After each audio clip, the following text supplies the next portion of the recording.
గత 12 సంవత్సరాలుగా ఏవైతే ప్రజలకు చెప్తా ఉన్నామో అది చేసి చూపిస్తున్నటువంటి బడ్జెట్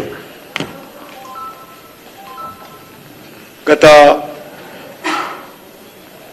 12 సంవత్సరాలుగా సమాజంలోని అన్ని వర్గాలకు మేలు జరిగే విధంగా ఈ యొక్క బడ్జెట్ ప్రవేశపెట్టడం జరిగింది. ఈరోజు ఒక చెడు అభిప్రాయం ప్రజల్లో బడ్జెట్ అంటే ఉచితాలు ప్రవేశపెట్టడమే బడ్జెట్ అనే విధంగా ఆలోచన చేస్తూ ఉన్నారు. బడ్జెట్ అంటే ఎలక్షన్స్లో లబ్ధి పొందడం కోసం మాత్రమే బడ్జెట్ పెడతారనేటువంటి ఆలోచన గతంలో ఉంది. ఆ రకంగా అన్ని పార్టీలు కూడా ప్రయత్నం చేస్తూ ఉన్నాయి. ఎలక్షన్స్ అప్పుడు ఆ రకం కూడా కొన్ని భారతీయ జనతా పార్టీ ప్రభుత్వాలు కూడా చేస్తుంటాయి. కానీ ఈ సంవత్సరం బడ్జెట్ మాత్రము ఎన్నికల బడ్జెట్ కాకుండా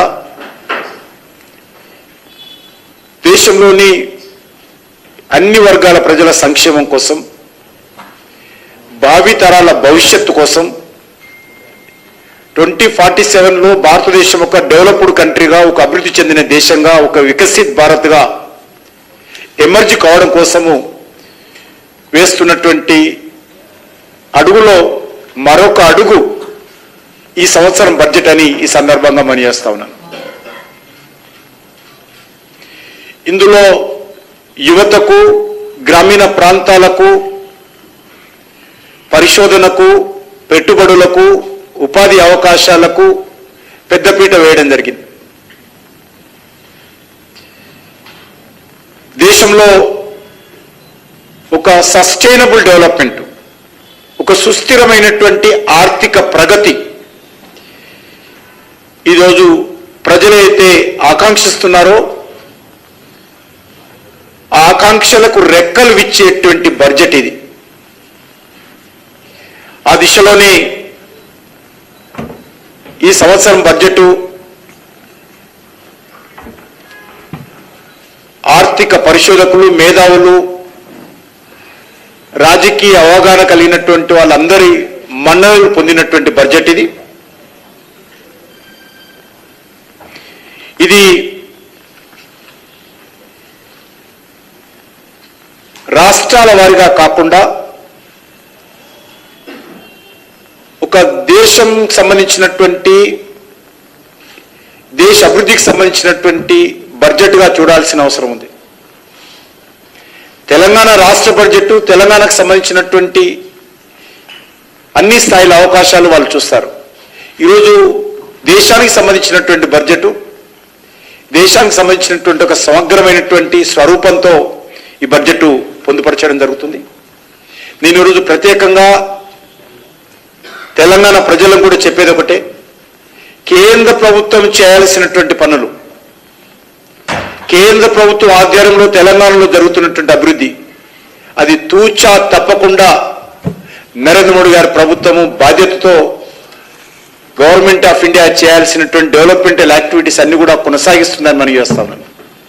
అది రైల్వేలకు సంబంధించి కావచ్చు, జాతీయ రహదారుల నిర్మాణానికి సంబంధించి కావచ్చు, ఈ రకంగా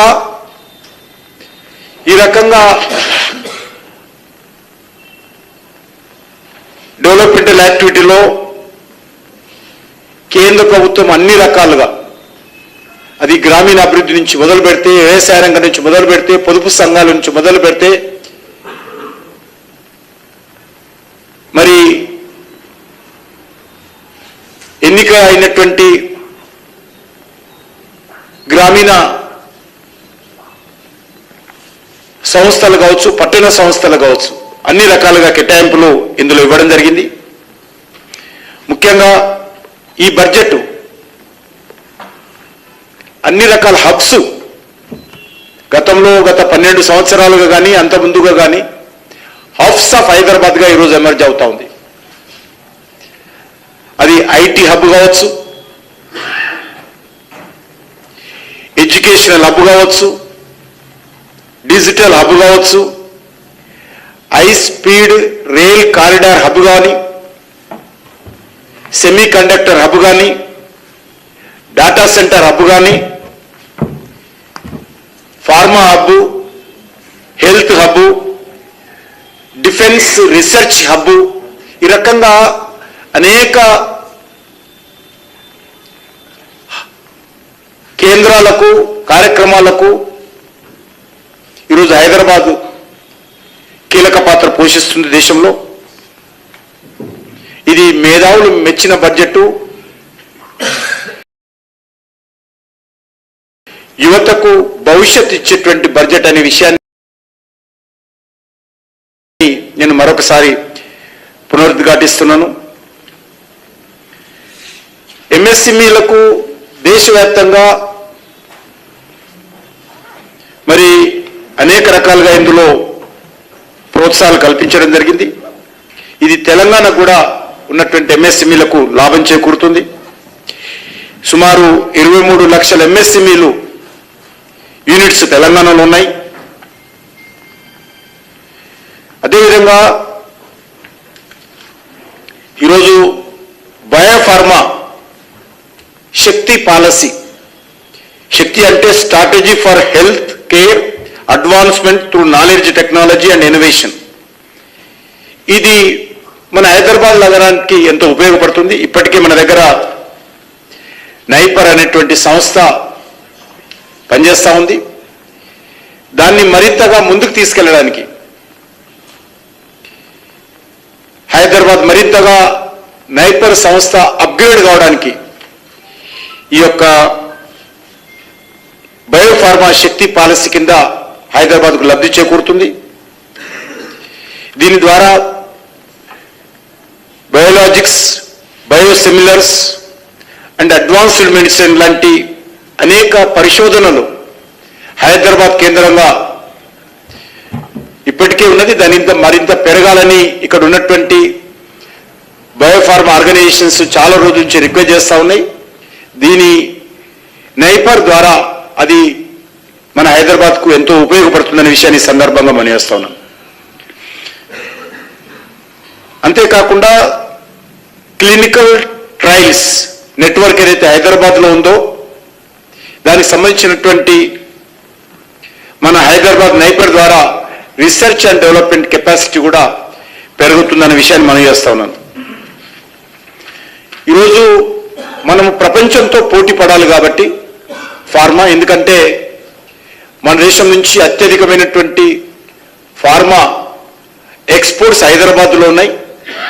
కాబట్టి ఈరోజు నైపర్ను కూడా క్లినికల్ ట్రయల్ నెట్వర్క్ సంబంధించి మరి గ్లోబల్ స్టాండర్డ్స్కి అనుకూలంగా మనము పరిశోధనలు, క్వాలిటీ కంట్రోలు, ప్రపంచానికి కావలసినటువంటి క్వాంటిటీ ఫార్మా కూడా మనం డెవలప్మెంట్ చేసుకోవాలి. అది ఈ కార్యక్రమం ద్వారా ఉపయోగపడుతుంది.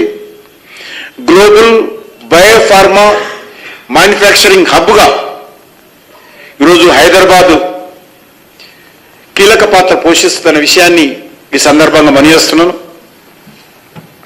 అంతేకాకుండా ఈరోజు జీ గ్రామీణ ఉపాధి అవకాశాలు ఇచ్చేటువంటి జీ పథకం ఏదైతున్నదో రూరల్ ఎంప్లాయ్మెంట్ జనరేషన్ పథకం, దానికి ఈ సంవత్సరం కూడా కేంద్ర ప్రభుత్వము మరి ఇటీవలనే కాంగ్రెస్ పార్టీ ఏదైతే తప్పుడు ప్రచారం చేసిందో ఈ పథకాన్ని నిర్వీర్యం చేస్తూ ఉన్నారు, నిధులు తగ్గిస్తూ ఉన్నారు అని కాకుండా మరి 9% అధిక నిధులు ఈ బడ్జెట్లో కేటాయించడం జరిగింది. 88,000 కోట్ల బడ్జెట్ ఉన్నటువంటి దేశంలో ఈ సంవత్సరం ఆల్మోస్ట్ 96,000 క్రోర్స్ ఈ యొక్క జీకి నిధులు పెంచడం జరిగిందనే విషయాన్ని మనం చేస్తా ఉన్నాను. అంతేకాకుండా ఫెర్టిలైజర్ కోసం